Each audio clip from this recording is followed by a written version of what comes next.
Dear listeners, I am Omo. Every 25th of April is the World Malaria Day. Therefore, this year's celebration was not an exemption. The theme for this year is Ready to Beat Malaria. And I have Dr. Abayomi Olubitan of Fombel Ibadan, who will shed more light on the issue of malaria and what Nigerian government will do to fight malaria out of the country. According to the team, Ready to Beat Malaria, do we have any vaccine, treatment, drugs to beat malaria out of Nigeria? Let me start by saying that malaria is a global phenomenon, and not only is it a global phenomenon, it has also become endemic in Africa, sub-Saharan Africa. By that I mean that it is constantly present and has accounted for several morbidity and mortality, especially among children. So there's a need for us to know the importance of what we're talking about.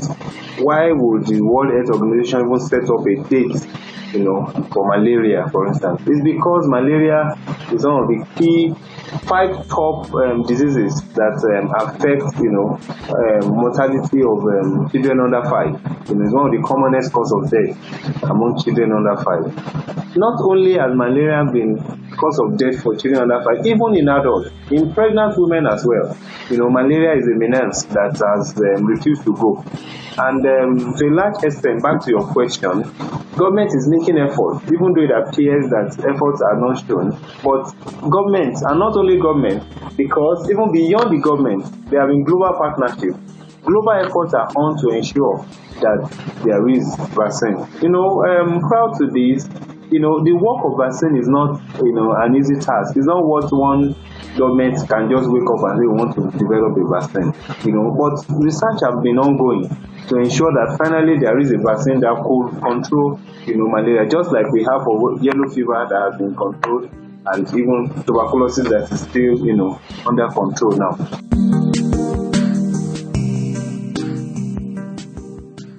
So the good news actually is that there has been a vaccine developed, but it was developed as a pilot project, and some countries were used for the clinical trial of that vaccine. And to be truthful, to be factual, those countries that were used as clinical trials are also being used right now, which does not include Nigeria anyway, are also being used as test for that vaccine. But when they have tested those, vaccine, I have seen that it's working well, What I mean is that the same countries that were used for clinical trials are also the first beneficiaries of the vaccine. So when the vaccine becomes available in commercial quantities, then I'm sure in the nearest future we can also benefit from it. But we want to see the effect first. We want to see how it works. Some African countries are also involved, some Southeast Asian countries are involved. But the good news is that steps have been taken towards developing vaccine, and very soon we'll have cause to smile.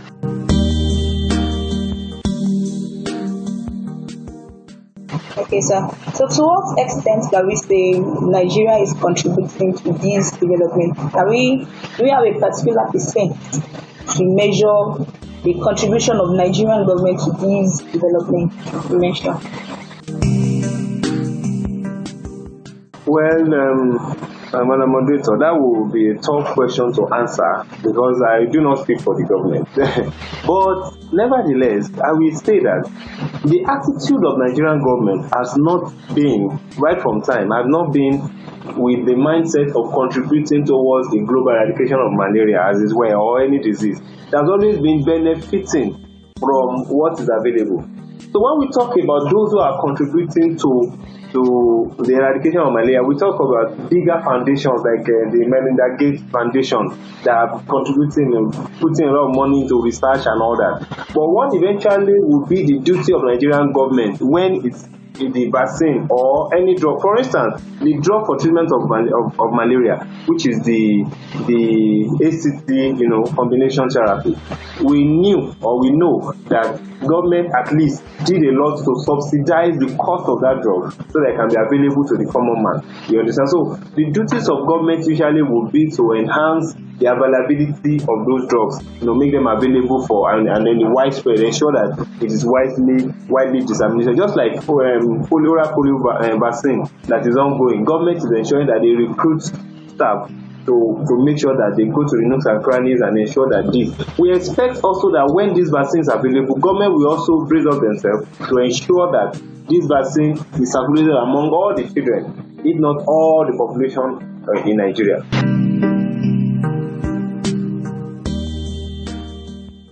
But now, having said that, let me also add that on a regular basis, grants are coming into Nigeria. From WHO, from UNESCO, from several other, donor organizations like Belinda Gates Organization towards the eradication of malaria. And there are different bodies that are also, and there are different programs that government is also putting up to ensure that they ensure the effectiveness and effective utilization of these funds. Before, we used to have the rollback malaria, but now what we have is the global malaria program, which is what everybody is working towards, ensuring that there is the support for the WHO global malaria program, which is to eliminate and eradicate malaria by every means.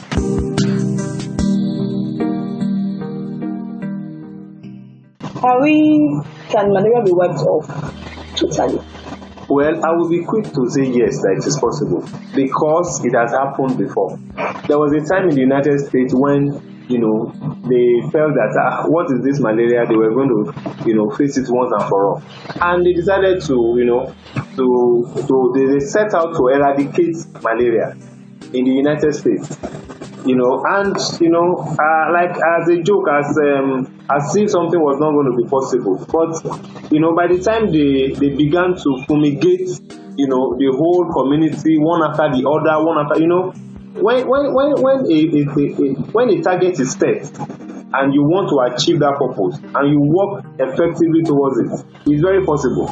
Do you understand? Around in the 1947 to 51, there was aggressive effort to eradicate malaria in the United States. The program was launched, National Malaria Eradication Program, and it was effective in so many southern eastern states, coordinated by the Center for Disease Control then, and it worked. Over time, over that period, they discovered that malaria cases, reported cases, began to diminish, and to a large extent, malaria was at that time eradicated. But like I said at my opening statement, malaria is a global phenomenon. You understand? So even if somebody does not have malaria endemic in his own community, because the world has become a global village, there is travel malaria now. So you travel with your malaria. You understand? And you travel to another country, somebody that has malaria, and has mosquito in his. If a mosquito could travel with a person across cities to other places, and then it will infect other people. So it is a challenge, but it is very possible. Okay.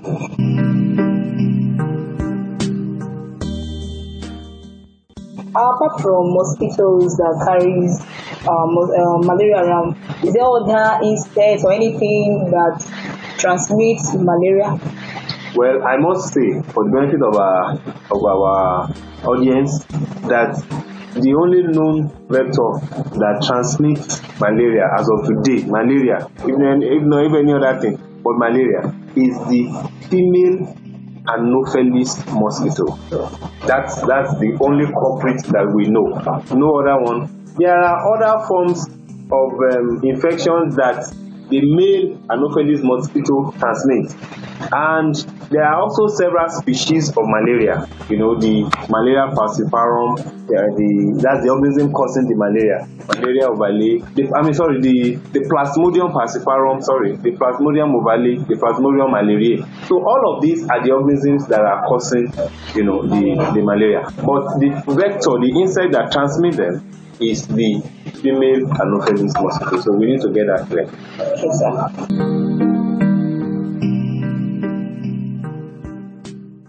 So in my readings, I came across uncomplicated malaria and severe malaria. Yes. Can you please explain on that? Yes, every disease can actually be graded. Okay. In medicine, diseases are graded. If somebody has blood loss, I would say the person is pale. We can grade. If the person has anemia, we can say the person has mild, moderate, severe anemia, depending on the grade. So diseases also are graded, and with respect to malaria, we can actually grade it to mean mild, moderate, severe. So when a disease is uncomplicated, we can say it is just mild to moderate. But when it becomes severe, that is when it becomes life-threatening. So people could have malaria and they could still be walking around, they could still be doing their job, their duties, and it may not affect their responsibility. So that could be mild. Now, if it's moderate, then it's beginning to affect some certain activities to the point that the person requires treatment. All right. So, but the treatment is not such as, well, maybe an anti-malaria we just do. That is a moderate malaria. But when it's becoming life-threatening, there's vomiting. There are certain signs that some people even have frustration or coma. You understand? That's severe malaria. You understand? Vomiting, diarrhea, so many things. When malaria is looking like is more than ordinary malaria, that is severe malaria when it's becoming life-threatening. Especially in children, where you find a child, frustration, there is severe vomiting, there is diarrhea, and the person cannot even make out that could this be malaria.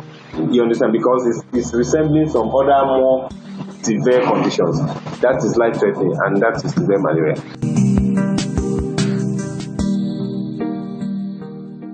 So how can someone cope, as in take care of yourself from not having malaria? Yes, there are several preventive measures that we advise, especially among pregnant women as well as children. You understand?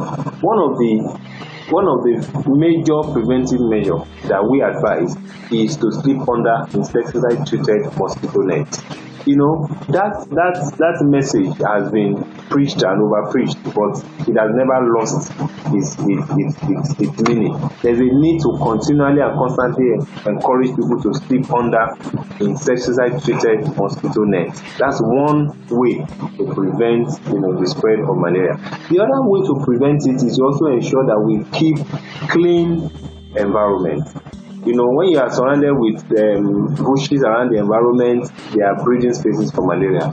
When there are, open spaces of water, drainages are open and dirty, and all of that around the environment. So we need to clean our drainages.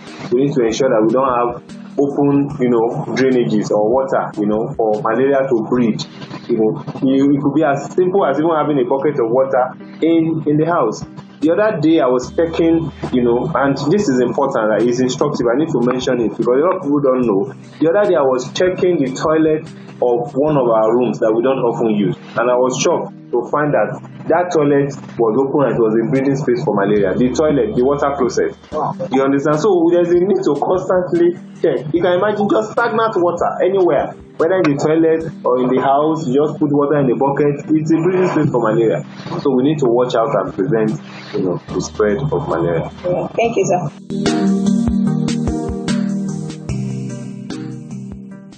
Some of the symptoms you mentioned, but at times maybe someone just complains to another person that I'm feeling headache, I'm feeling feverish. The usual medication, okay, just go and take paracetamol, any drug. Is it right? Is it right? Just maybe to have a rest for some time before visiting a doctor. That's a very good question, Madam Olubitan. I must say that one of the major challenges that we have had with respect to treating malaria in our generation is the issue of self-medication. A lot of times we have seen that people usually, are quick to treat themselves because they think it's so everything that once you have headache, fever, and generalized body weakness, then it must be malaria. You go to the pharmacy, you pick a drug, and you start using it. Now, that has led largely to what we call the resistance, malaria resistance. That is, the plasmodium has become resistant to treatment because so many drugs are just used at will and at any time. So there's a need for us to avoid self-medication. Because by the time you have used this and you have used that and it's not the appropriate drug, when it is time to use the appropriate drug, that malaria infection may not respond to that drug anymore. So there's a need for us to know that once we have symptoms of malaria, we should go and see the doctor. I also say this to pregnant women, especially women in reproductive age. They are quick to treat malaria. You need to watch because sometimes you may think you have malaria, but you're already pregnant. And there are specific drugs that you can use in pregnancy. You can't just use any malaria drug. You can't just use any drug in pregnancy. So you must be careful to ensure that you don't just, grab any drug and swallow it simply because you think you have malaria.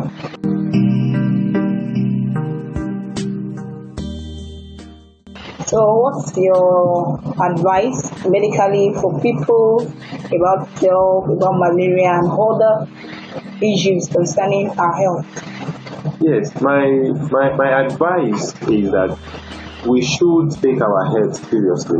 We should take issues of health concerns seriously. One of the challenges I've met repeatedly in my clinical practice is the fact that people will have symptoms, but rather than taking steps to act early to take care of the symptoms, they wait until it has weighed them down.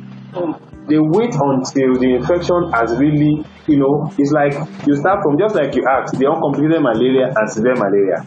So if I take you through that again, because that's one emphasis I want to make. If a patient is having symptoms of uncomplicated malaria, for instance, fever, chills, sweat, headaches, nausea, vomiting, body aches, and then general malaise. Now, if somebody is having general malaise or is having fever and is not yet having nausea and vomiting and is not yet having headache, now there's a need for you to take steps at that point before you allow it to worsen. Once you are beginning to have beyond body aches, you're having nausea, vomiting and all that, and sweating, chills and rigor, it's only, and there are certain things, as you are having those features, there are certain things that are also happening within your body system. There's jaundice, there's reduced, because malaria is reproducing the liver and is releasing itself periodically into the bloodstream. So it's causing anemia. There's reduced blood. The person is becoming weaker. So by the time you are having features, it's because the malaria has done damage in the blood. That is the features you are having. So when you're having the early features, if you don't work on it, by now you're having the later features, it has gone worse than that, so it becomes complicated. So that's the vicious cycle that you have. Then you start having recurrent infection, and then you start having people, having some kidney. Malaria people cause kidney failure. That's what I want to ask. That you mentioned liver the other time that yes. It works in our liver. Yes. You can. It works around all the systems. I'm telling you, it won't run all the systems. It can work around all the systems, affect all the body because blood flows to every part of the body. So it's important for us to know that we should handle it while it is still small. The moment it becomes big, it becomes a big thing and becomes complicated and difficult to handle. So there's a need for us to focus on it while we can still handle it easily. There's what we call cerebral malaria among children, when the child begins to convulse. You understand? It's because it has, I've seen a child with malaria and the child was almost paper white. I imagine this white was almost paper white because, and I asked, they said if you're having the malaria but you don't have money to buy the drug, now they will have to look for money to get blood for transfusion for this child. So instead of buying small drug for maybe 500 naira or 1,000 naira, they are going to be looking for 20,000 naira for blood transfusion, for admission, for treatment. So it is better to handle these cases while it is still small, rather than waiting when it becomes magnified and becomes big and difficult to handle. So are you saying that malaria can lead to other complicated issues? Yes, it does. It does lead to several complications. Even to psychiatric problem? Yes, it can cause neurological problem. Wow. Psychiatric problem. Yes, it can cause it. Malaria can cause it. That's why I said it's a big thing. You understand? Malaria can cause several problems that we will not want people to fall into. Malaria could even cause deafness, for instance. Deafness, difficulty, even blindness. Wow. Yes, and severe malaria, if because especially with respect to cerebral malaria. The cerebral malaria in children, you understand, becomes very severe. It will cause, pulses, that's inability to walk, you understand. It will cause speech difficulties, it will cause blindness and even deafness, considering that. So it's a terrible disease that we should try to avoid as much as possible. There is a species of malaria that will cause severe kidney disease. Severe kidney disease. Yes, there is a few of it that can cause that, you understand. So those are things, and then repeated infection with malaria can cause, splenomegaly. That's the spleen becomes big, and that could be another problem on its own. So there are several syndromes that are also associated with malaria, which one must be careful not to fall into. That's why it's best not to run into complicated malaria. Just let it be. It's because we are constantly exposed, like I said at the beginning, to malaria. Yes. That's why you see people who go to the hospital, they will do test, say you have malaria. You understand? Say, does the malaria never goes? You understand? So people say that, but because we are constantly exposed. However, let me say this: there are also people who, as a result of exposure, has also developed some form of, I won't say immunity, but some form of ability to withstand, the malaria infection. Do you understand? Let me just put it that way. Such that they may have malaria in their bodies, but they are not down with malaria.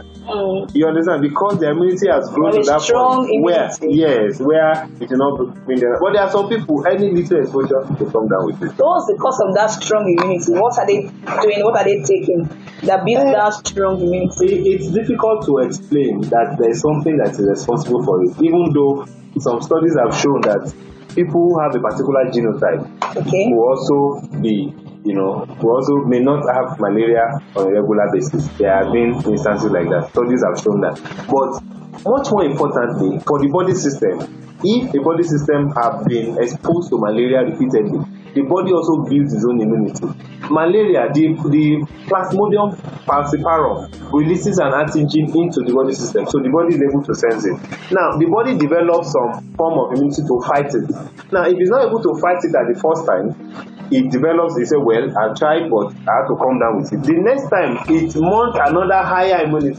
So the immunity is being trained gradually too. So you get to some point that some people, even though they used to have malaria before, you realize that they don't come down with malaria anymore, because their body system have been trained to be able to overcome some of these things, because they have been able to heighten. So good food, eating regular diet, balanced diet, good food, you understand, eat as and when due, you understand, because if somebody has reduced blood glucose, for instance, in the bloodstream, and he has malaria, he can easily collapse, and in collapsing, in fainting, he could hit his head or head against anything, and that could be worse. So it's important that you build your body system strong enough that before the malaria could even put you down, it will become very difficult for that to happen.